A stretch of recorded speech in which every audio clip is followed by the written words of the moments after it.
Lorsque Paul, écrivant à propos du dépouillement délibéré du Fils de Dieu, a dit que, existant en forme de Dieu, il n'a point regardé son égalité avec Dieu comme une proie arrachée, mais il s'est dépouillé lui-même.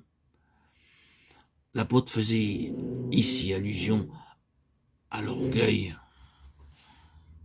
et au désir ambitieux de Satan d'être semblable au Très-Haut. Ésaïe 14, 14, Luc 10, 18.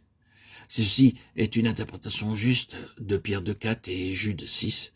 Alors la scène dans Philippiens 2, en restant fidèle à tant d'autres enseignements dans le Nouveau Testament, est celle du Fils de Dieu devenant le Fils de l'homme, prenant la forme d'un homme pour régler cette bataille avec l'usurpateur, l'ennemi, Satan.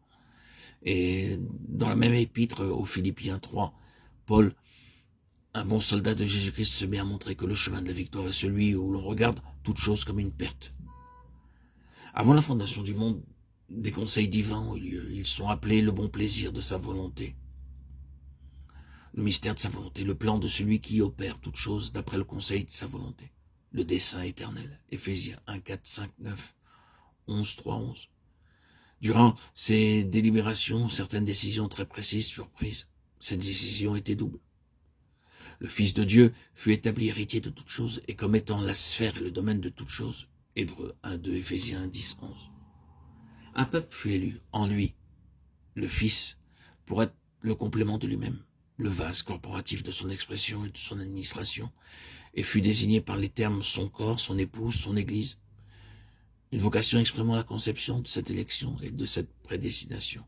Éphésiens 1, 4, 23, 5, 25, 32, 4, 1. À la suite de cette double désignation et élection, une révélation eut lieu parmi un grand nombre d'êtres célestes conduites par un seul être se trouvant dans une très haute position, située probablement très près du sommet. L'orgueil et la jalousie à l'égard de l'établissement du Fils furent les causes de cette révolte. L'égalité avec Dieu étant la place aspirée par cet être haut placé. Cet être et les armées complices avec lui furent chassés du ciel et n'ont pas gardé leur première condition. Jude, chapitre 6, selon une version anglaise. Le schisme, la rupture, la division dans le ciel, accompagnée de la colère de Dieu, demeurant sur eux, ont inspiré une inimitié impérissable et éternelle chef contre le Fils de Dieu et le genre humain en tant que vase intentionnel et potentiel de sa gloire. Ainsi, le genre humain fut attaqué peu de temps après la création et une inimitié particulière fut concentrée contre l'année de ceux qui ont maintenu la foi en Dieu et ont manifesté quelques traits caractéristiques du Fils de Dieu. Comme primitivement, ainsi à travers tous les âges. L'unique objectif et l'activité de cet adversaire funeste ont été de désorganiser, de diviser,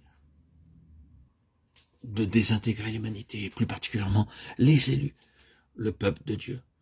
Par un tel objectif, l'intention est de neutraliser le dessein de Dieu et son vase choisi et établi. Dans cette bataille qui s'intensifie, la véritable Église est exposée à se trouver grandement impliquée. Dieu a pourvu à une pleine provision pour que l'Église affrontée résiste à ce grand ennemi. C'est un résumé général de l'enseignement effectif et des implications d'un aspect de cette épître aux Éphésiens.